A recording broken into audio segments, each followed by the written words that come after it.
Lesson 2 থেকে সেরার সেরা শেষ মুহূর্তের সুপার 40টি এমসিকিউ প্রশ্ন নিয়ে আজকের এই স্পেশাল ভিডিও।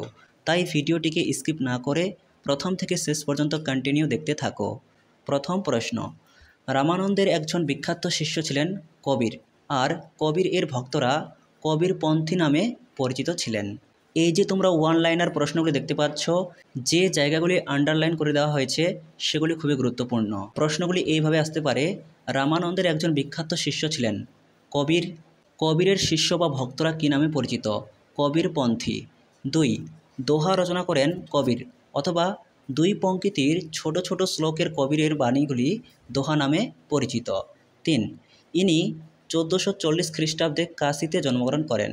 কিংবদন্তি অনুসারে তার মা ছিলেন একজন ব্রাহ্মণ্যকন্যা। মাতৃ পরিত্যক্ত হয়ে একজন মুসলমান তাঁতির ঘরে তিনি পালিত হন। এখানে কার সম্পর্কে বলা হয়েছে? কবির।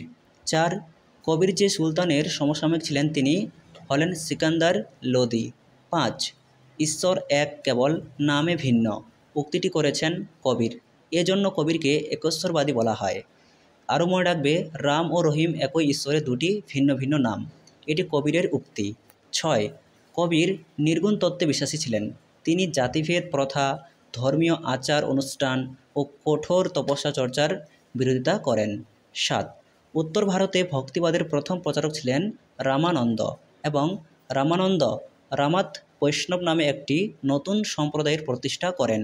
খুবই গুরুত্বপূর্ণ, পরীক্ষায় প্রশ্ন আসতেই পারে, রামাত বৈষ্ণব ধর্মের প্রতিষ্ঠাতা কে করেন? রামানন্দ। তার পাশাপাশি আরও মনে রাখবে, উত্তর ও দক্ষিণ ভারতের ভক্তি আন্দোলনের সেতু বলা হয় রামানন্দকে, কারণ দক্ষিণ ভারত থেকে উত্তর ভারতে ভক্তিবাদের বাণী প্রথম বহন করেন। এরপর 8, শিখ ধর্মের প্রবর্তক ছিলেন গুরু নানক, এবং শিখ ধর্মের ধর্মগ্রন্থ হল গুরু গ্রন্থ সাহিব, আর গুরু নানকের প্রধান উপদেশ ছিল একশ্বরবাদ। 9, গুরু নানকের রচিত বাণী সংকলিত হয়েছে আদি গ্রন্থ, এবং আদি গ্রন্থ পরে গুরু গ্রন্থ সাহিব নামে পরিচিত হয়। 10, গুরু নানক যে ধর্মীয় প্রথার বিরোধিতা করেছিলেন তা মূর্তি পূজা। 11, শিখদের পবিত্র গ্রন্থ আদি গ্রন্থ বা গ্রন্থ সাহিবের সংকলন করেন পঞ্চম শিখ গুরু অর্জুন, খুবই গুরুত্বপূর্ণ। 12, ব্লাইন্ড বার্ড অফ আগ্রা নামে পরিচিত ছিলেন সুরদাস, এবং তার বিখ্যাত বাণী ছিল প্রভু মোহে অবগুণ চিত না ধরো। 13, বল্লভাচার্য শুদ্ধাদ্বৈতবাদ নামে পরিচিত ছিলেন, এবং তিনি শ্রীকৃষ্ণের উপাসক ছিলেন। 14, ষোড়শ শতকে ভারতের সর্বশ্রেষ্ঠ ভক্তিবাদী সাধিকা ছিলেন মীরাবাই, তিনি শ্রীকৃষ্ণের উপাসক ছিলেন, অথবা মীরাবাই এর আরাধ্য দেবতা ছিলেন শ্রীকৃষ্ণ। দক্ষিণ ভারতের মীরাবাই নামে পরিচিত ছিলেন আন্ডালা। এরপর 15, মীরার গানগুলি মীরার ভজন নামে পরিচিত, এবং মীরাবাইকে রাজস্থানের রাধা বলা হয়। 16, নবদ্বীপকে বাংলার ভক্তি আন্দোলনের প্রাণকেন্দ্র বলা হতো, এবং বাংলায় ভক্তি আন্দোলনের প্রসারে ভূমিকা নেন শ্রী চৈতন্যদেব, তিনি বৈষ্ণব ধর্মের উপাসক ছিলেন। 17, চৈতন্য চরিতামৃত গ্রন্থটি রচনা করেন কৃষ্ণদাস কবিরাজ। 18, গৌড়ীয় বৈষ্ণব ধর্মমতের প্রধান প্রচারক ছিলেন শ্রী চৈতন্যদেব। 19, শ্রী চৈতন্যদেবের আবির্ভাব হয় 1486 খ্রিস্টাব্দে, এবং তাকে পূর্ব ভারতের ভক্তিবাদের একজন প্রচারক বলা হয়, এবং তিনি ভক্তি আন্দোলন প্রচার করেন খ্রিস্টীয় ষোড়শ শতকে, অর্থাৎ শ্রী চৈতন্যদেবের জন্ম হয় 1486 খ্রিস্টাব্দে, এবং তিনি আন্দোলন প্রচার করতে শুরু করেন খ্রিস্টীয় ষোড়শ শতকে। এরপর 20, যে ব্যক্তি প্রথম ভক্তি আন্দোলনের সূচনা করেন তিনি হলেন রামানুজ, আর রামানুজের দর্শন বিশিষ্ট দ্বৈতবাদ নামে পরিচিত। 21, ভারতে প্রথম ভক্তি আন্দোলনের সূচনা হয়েছিল দাক্ষিণাত্য অর্থাৎ দক্ষিণ ভারতে। এরপর 22, ভক্তিবাদের মূল কথা হলো জীব আত্মার সঙ্গে পর আত্মার মিলন। 23, তামিল বৈষ্ণববাদী সাধকরা আলবার নামে পরিচিত ছিল, এবং তারা ছিলেন বিষ্ণুর উপাসক।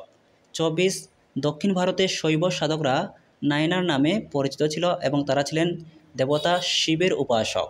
25, শঙ্করাচার্য ছিলেন অদ্বৈতবাদের প্রবক্তা, তার মতে জগৎ এক ও অভিন্ন।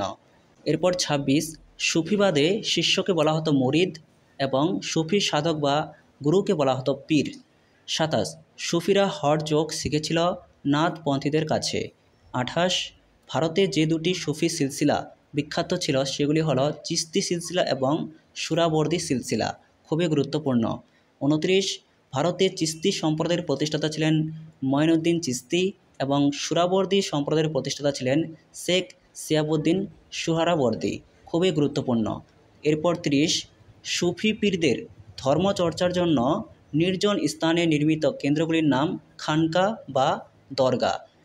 31, সুফি কথাটি এসেছে আরবি শব্দ সুফ থেকে, যার অর্থ এক টুকরো পশমের কাপড়। আবার প্রশ্নটি অন্যভাবে আসতে পারে, সুফি শব্দটি আরবি সাফা শব্দ থেকে এসেছে, যার অর্থ পবিত্রতা। যদি সুফ থাকে তাহলে এক টুকরো পশমের কাপড়, আর যদি সাফা থাকে তাহলে পবিত্রতা।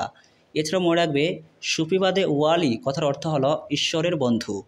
এরপর 32, শেখ নিজামুদ্দিন আউলিয়া ছিলেন চিস্তি সম্প্রদায়ের সুফি সাধক। 33, সুরাবর্দী সিলসিলার প্রধান কেন্দ্র ছিল উচ এবং মুলতান। 34, সুফিবাদের অনুগামীদের বলা হয় ফকির বা দরবেশ। ভারতে নকশবন্দি সুফি সম্প্রদায়ের প্রচারক ছিলেন খাজা বাকিবিল্লাহ। খুবই গুরুত্বপূর্ণ। 35, চিরাগ ই দিল্লি নামে পরিচিত ছিলেন যে সুফি সাধক, তিনি হলেন নাসিরউদ্দিন চিরাগ। এই প্রশ্নটিও গুরুত্বপূর্ণ। 37, চিস্তি সুফি সম্প্রদায়ের কীর্তন গান যে নামে পরিচিত তা হল সমাগান। 38, সুফিবাদের আবির্ভাব ঘটেছিল মধ্য এশিয়ায়। ভক্তিবাদের উদ্ভব হয় দক্ষিণ ভারতে এবং সুফিবাদের উদ্ভব হয় মধ্য এশিয়ায়, যেটি পরবর্তীকালে ভারতে প্রবেশ করে। এরপর 39, সুফিবাদী সাধক খাজা মঈনুদ্দিন চিস্তি তার দরগা প্রতিষ্ঠা করেন আজমিরে। 40 এবং সর্বশেষ প্রশ্ন, কোন সুফিবাদী সাধকের স্মরণে কুতুব মিনার নির্মিত হয়? কুতুবউদ্দিন বখতিয়ার কাকি। এই ছিল সেরার সেরা 40টি সুপার এমসিকিউ প্রশ্ন। ভিডিওটি ভালো থাকলে অবশ্যই একটি লাইক করো। পরবর্তী অধ্যায়ের সাজেশন পেতে চ্যানেলটিকে সাবস্ক্রাইব করে রাখতে একেবারেই ভুলো না।